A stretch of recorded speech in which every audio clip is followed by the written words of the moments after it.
안녕하세요, 민성씨입니다. 이번 시간에는 부동산 자격증의 모든 것에 대해서 말씀을 드려보려고 합니다. 예전에 부동산 업계에 들어오자마자 이제 신입사원 때 부동산 실력을 좀 높이기 위해서 부동산 대학원에 응시를 했던 적이 있습니다. 그때 때마침 이제 시험을 보게 되었는데 누구나 들으면 다 아는 그런 이제 유명한 부동산 대학원이었는데 지원을 했는데 마침 떨어지게 되었습니다. 그 뒤로부터 이제 부동산 업계에서 살아남으려면 실력을 좀 닦아야겠다 그런 생각 때문에 그러면 이제 부동산 대학원을 진학을 못했으니까 부동산 자격증을 따보자 그런 마음을 먹었습니다. 그리고 나서 어떤 자격증을 따야 될지 몰라서 부동산 자격증들이 어떤 것들이 있는지 하나하나 이제 조사를 하기 시작했는데 그 뒤로 부동산 공부를 하면서 자격증을 하나씩 취득했습니다. 그래서 현재 제가 보유하고 있는 자격증은 위와 같습니다. 리드라는 자격증도 있고 부동산 개발 전문 인력, 그다음에 부동산 자산운용 전문인력, 투자자산운용사, 재무위험관리사 이렇게 자격증을 보유하고 있습니다. 안타깝게도 여러분들이 많이 아는 이제 공인중개사는 제가 시험을 보다가 한번 떨어진 뒤로는 지금 다시 도전을 하고 있지 못하고 있습니다. 그래서 공인중개사 자격증은 없지만 현재 이런 보유 자격증을 통해서 어떤 자격증들이 있는지 여러분들이 좀 알면 좋을 것 같아서 오늘 영상을 준비했습니다. 부동산 자격증 하면은 여러 가지 자격증들이 있는데 크게 세 분류로 나눠볼 수가 있을 것 같습니다. 국내 자격증이 있겠고 국제 자격증 그리고 민간 자격증 이렇게 세 가지 분류로 크게 나눠질 수가 있습니다. 그러면 자격증들이 어떤 것들이 있는지 하나씩 살펴보도록 하겠습니다. 국내 자격증으로는 여러분들이 많이 알고 있는 부동산 중개를 전문으로 하는 이제 공인중개사 자격증이 있습니다. 많은 분들이 공인중개사 자격증을 이제 따려고 노력하고 있는데 시험이 해가 갈수록 이제 어려워진다고들 많이들 얘기를 하는 자격입니다. 공인중개사 다음으로 주택관리사가 있고요. 주택관리사는 요즘에 말하는 이제 집합건물, 이제 공동주택, 이제 아파트 관리를 이제 전문적으로 하기 위해서는 주택관리사 자격증이 필요합니다. 세 번째로는 부동산 가치를 평가하는 감정평가사인데요. 부동산 업계에서도 감정평가사 자격증을 가지고 부동산 업을 하시는 분들이 굉장히 많이 있습니다. 그래서 감정평가사 자격증도 국내 자격증 중에 하나다 이렇게 보시면 좋겠습니다. 다음으로는 이제 공인회계사 자격증이 있습니다. 기업의 감사와 가치를 판단하는 공인회계사인데 여러 가지 업무들을 하지만 이제 부동산 업계에서도 이제 가치 평가를 하는 업무를 하기 위해서 공인회계사 자격증을 가지신 분들이 상당히 많이 활동을 하고 있습니다. 다음으로는 펀드 매니저가 되려면 필요한 이제 투자자산 운용사가 있습니다. 이 자격증 자본시장 통합법에 의해서 펀드 매니저가 되기 위해서 취득해야 되는 자격증입니다. 그래서 주식이나 채권 펀드 매니저가 되려면 투자자산 운용사가 있어야 되는데 마찬가지로 부동산 펀드 매니저가 되기 위해서는 투자자산 운용사를 취득할 필요가 있습니다. 다음으로는 이제 부동산 자산운용의 전문가인 자산운용 전문 인력인데요. 앞서 설명드린 투자자산 운용사와는 좀 다르게 부동산 투자회사법에서 자산운용 전문 인력을 보유하도록 자산운용 전문 인력이라는 자격증 제도를 유지하고 있습니다. 그리고 부동산 디벨로퍼로서 일을 하려면 부동산 개발 전문 인력이라는 자격증도 있습니다. 다음으로는 이제 국제 자격증을 소개를 시켜드리도록 하겠습니다. 국내 자격증도 있지만 해외에서 취득할 수 있는 국제 자격증이 있는데요. 하나씩 살펴보도록 하겠습니다. 미국 증권업계 최고 권위의 국제 재무 분석사라는 자격증이 있습니다. CFA라고 불리우는데요.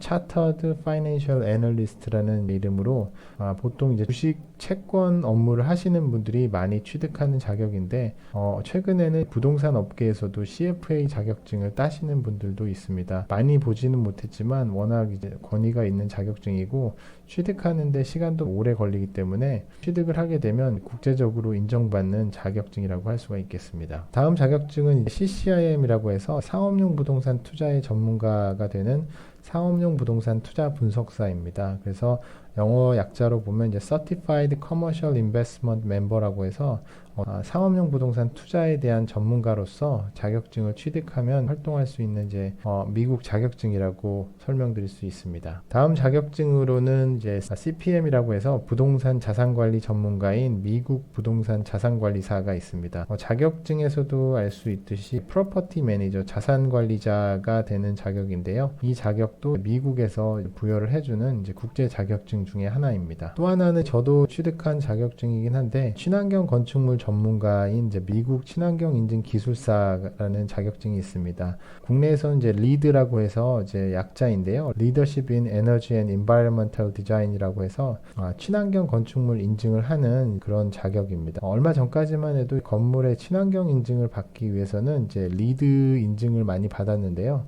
최근에는 국내 친환경 인증 제도가 많이 생기면서 리드를 취득하는 비율이 조금 떨어져서 요즘에는 인기가 떨어진 그런 미국 자격증입니다. 이제 미국에서도 리드가 인기가 시들해지면서 건축물에서 이제 건강과 웰빙에 초점을 맞춘 웰이라는 자격증도 생겨났는데요. 여기 항목에서 보시면 알다시피 리드보다는 조금 더 이제 건강과 웰빙에 초점을 맞춰서 에어, 워터, 너리시먼트, 라이트, 피트니스, 컴포트, 마인드, 이노베이션 이렇게 해서 이런 항목들을 평가를 해서 인증을 해주는 자격증으로서 미국에서 생긴 지 얼마 안 된 친환경 자격이라고 보실 수 있습니다. 그리고 세 번째 민간 자격증으로는 매경이나 환경에서 부동산 자산관리사를 양성하는 이제 자격증들이 있습니다. 제목에서도 알 수 있다시피 신문사가 주관해서 부여하는 이제 민간 자격증으로서 앞에 있는 자격들보다는 조금 권위가 떨어지긴 하지만 지속적으로 신문사에서 자격증을 계속 유지하려고 노력하고 있는 것으로 보입니다. 이렇게 부동산 자격증이 생각보다 여러 가지가 있는데 그럼 궁금한 게 부동산 자격증을 어떻게 취득을 할까 그런 고민에 빠지실 수가 있습니다. 그래서 저도 이제 자격증을 취득하면서 몇 가지 기준을 좀 세워봤습니다. 첫 번째는 이제 비용 대비 효과입니다. 자격증별로 금액이 많이 들어가는 것들도 있고 그 다음에 시간이 많이 걸리는 것들도 있기 때문에 본인의 상황에 따라서 비용이 효율적이고 그 다음에 그걸 취득했을 때 도움이 되는 자격증을 먼저 취득을 해야 된다고 저는 생각을 하고요. 그 다음에 현재 상황에 맞게 자격증도 취득을 해야 된다고 봅니다. 예를 들어서 내가 지금 시간이 많은 학생이다라고 하면은 충분히 시간적 여유가 있기 때문에 이제 그런 자격증들을 준비할 수 있지만 만약에 내가 재직을 하고 있는 이제 회사원이다라고 하면은 시간을 쪼개서 공부를 해야 되기 때문에 그런 상황에 맞는 자격증을 효과적으로 취득해야 될 필요도 있습니다. 그리고 무엇보다도 자격증이라고 하는 게 공부를 아무리 열심히 해도 떨어지면 그만이기 때문에 우선 쉬운 것부터 취득을 하는 그런 요령이 필요할 것 같습니다. 저도 자격증 처음에 취득을 할 때 가장 쉬운 재무분석사라는 그런 자격증부터 취득을 했는데 일단 쉬운 것부터 따게 되면은 성취감을 느낄 수 있어서 이제 그 다음 자격에도 도전하기도 훨씬 이제 수월하기 때문에 저는 쉬운 것부터 취득을 하라고 이제 권장을 하고 있습니다. 그리고 자격증들도 여러 가지가 있는데 가장 중요한 거는 법규에서 필요로 하는 자격증들이 있습니다. 아까 말씀드린 것처럼 이제 투자자산운용사라든지 부동산 자산운용 전문 인력이라든지 그런 것들은 법에서 그런 자격을 가진 사람들을 몇 명 이상 이제 보유하도록 되어 있습니다. 그런 자격증을 따야지 회사에서도 이제 그런 사람을 채용하기 때문에 자격증의 효과를 누릴 수가 있습니다. 그리고 취득을 할 때 업무와 관련된 업무 연관성도 굉장히 중요한데요. 저도 리드 자격증을 취득할 때 제가 운영하고 있는 프로젝트가 리드 골드 인증을 받았습니다. 그래서 어떻게 프로젝트가 골드를 받았는지 궁금하기도 하고 그래서 업무랑 연관된 부분도 많을 것 같아서 자격증을 이제 준비했는데 외국 자격증이었지만 제가 운영하는 프로젝트와 관련된 것들이 많아서 생각보다 이제 공부하기가 굉장히 수월했었습니다. 이런 5가지 기준을 가지고 이제 자격증을 취득하면 조금 더 도움이 될 것 같고요. 앞서 설명드린 것처럼 이제 법규에서 원하는 자격증을 따라고 말씀드리는데 부동산 개발업법에서는 부동산 개발 전문 인력을 이제 확보하도록 이제 법에 정하고 있고 설명드린 것처럼 부동산 투자회사법에서는 자산운용 전문 인력을 상근으로 두어야 한다. 이런 식으로 법규에서 정하는 그런 자격증들을 취득하게 되면 다른 사람보다 좀 경쟁력을 갖추게 되는 거죠. 회사에서도 이제 기본적으로 이런 사람들을 이제 보유해야 되기 때문에 취업이나 구직 시에 이런 자격증들을 요구하는 경우를 보실 수가 있습니다. 이제 자격증에 대한 난이도인데요. 전부 다는 넣진 않았지만 난이도에 따라서 이렇게 좀 분류를 해봤습니다. 어려운 자격증을 이제 고난이도 자격증 쪽으로 분류를 했고 이제 감정평가사나 회계사, 이제 CFA 같은 경우가 이제 어려운 자격증들이고 그 다음에 이제 중간으로 보면 이제 공인중개사, CPM, CCIM이 있고 가장 쉬운 것들은 이제 투자자산운용사, 이제 부동산 자산운용 전문 인력, 부동산 개발 전문 인력 이런 자격증들이 있는데, 여기에서 투자자산운용사는 이제 시험이지만 부동산 자산운용 전문 인력이라든지 부동산 개발 전문 인력은 일정한 요건을 갖춘 사람들이 교육을 수료하게 되면 이제 수료 이후에 자격을 보유하는 그런 종류의 자격이기 때문에 난이도가 낮은 쪽으로 분류를 했습니다. 그럼 이제 현업에서의 자격증의 필요성과 평가에 대해서 좀 궁금하실 텐데, 제가 개인적으로 생각하기에는 현업에서는 문제 해결 능력이 더 중요한 것 같습니다. 자격증을 가지고 있다는 것은 기본 능력이 있다는 것을 보여주는 것에 불과하고, 실제로 현장에서 일어나는 것들은 자격증을 가진 지식으로만 해결하기는 어렵습니다. 그렇다 보니까 그 상황에 맞게 문제를 해결하는 능력이 더 중요할 것 같고요. 그 다음에 자격증을 아무리 갖고 있어도 결국 이제 매출과 연결시키는 그런 세일즈 능력이 더 중요하기 때문에, 자격증을 많이 갖고 있더라도 이런 이제 문제 해결 능력이나 매출과 연결시키는 능력이 부족하다고 하면 그런 자격증이 있다 하더라도 뭐 크게 평가를 받기는 어렵다고 저는 이제 개인적으로 생각을 하고 있습니다. 그리고 이런 자격증들을 이제 취득할 때 여러 가지 고려사항들이 필요한데요. 그런 것들 말씀드리면서 정리를 해보도록 하겠습니다. 우선은 자격증 이제 관리가 잘 되는 것이어야 됩니다.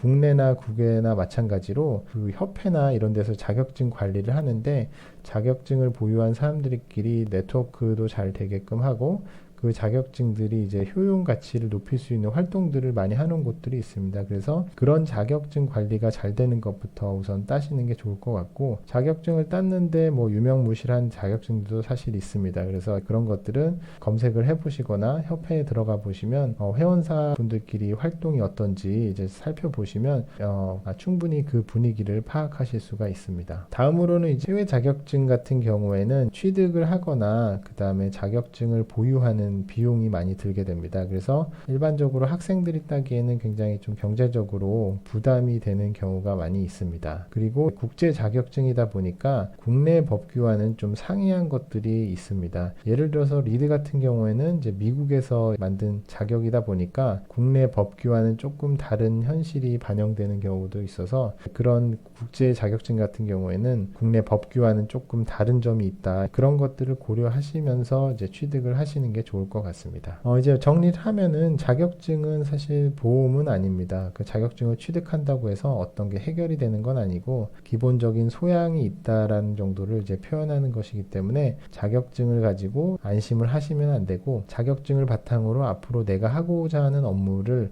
어떤 방향으로 나아갈지 방향 설정을 하는 이제 기본적인 지식 수준을 유지한다고 생각을 하시면 좋을 것 같고요. 더 중요한 거는 이제 현업의 지식을 업데이트하는 게 가장 중요하다고 저는 생각합니다.